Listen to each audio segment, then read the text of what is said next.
Everyone knows about the Titanic. But what about her sister ship, the RMS Olympic? The Olympic was the first of three nearly identical ocean liners built by the White Star Line. Titanic, of course, famously struck an iceberg and sank in 1912. The youngest sister, Britannic, was repurposed as a hospital ship during World War I, but hit a mine and sank in 1916. Unlike her doomed siblings, Olympic would go on to serve for over 2 decades, but not without her own share of disasters. Hello, and welcome to History C. If you like the content you see here and would like to see more, consider subscribing and hitting that little bell icon. If you'd like to give us the honor of supporting us directly, take a look at joining our Patreon to help us create more in-depth history content.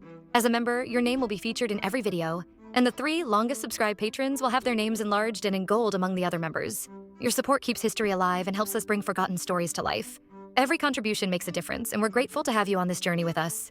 Launched in 1910, Olympic was the largest and most luxurious ship in the world at the time. She quickly became a favorite among wealthy travelers, but her career was anything but smooth. In 1911, Olympic collided with the British warship HMS Hawke. The two ships were caught in each other's suction forces, and the Hawke rammed into Olympic's hull, tearing a massive hole. Olympic managed to return to port, but the repairs delayed the completion of Titanic. Following Titanic's sinking, the RMS Olympic had become a spectacle among those interested in the disaster, since the Olympic was nearly identical to her ill-fated sister. However, after the Titanic, many were losing faith in the integrity of White Star Line, and it seemed to only be getting worse. In 1924, only 8 years after the sinking of Britannic, Olympic was involved in yet another collision, this time with the smaller liner Fort St. George near New York Harbor.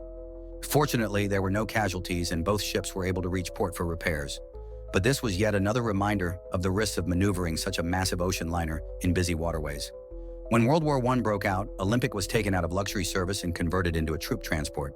She was repainted in a wild dazzle camouflage pattern designed to confuse enemy submarines. During the war, she transported over 200,000 soldiers and even rammed and sank a German U-boat in 1918. Her reliability in wartime earned her the nickname Old Reliable. After the war, Olympic returned to passenger service. But by the 1930s, she was starting to show her age. The worst accident of her career happened in 1934. In thick fog off the coast of New England, Olympic's crew failed to spot the small Nantucket lightship until it was too late. The massive liner plowed through the much smaller vessel, cutting it in half and killing 7 crew members. The heavy fog and outdated navigation systems made the disaster unavoidable.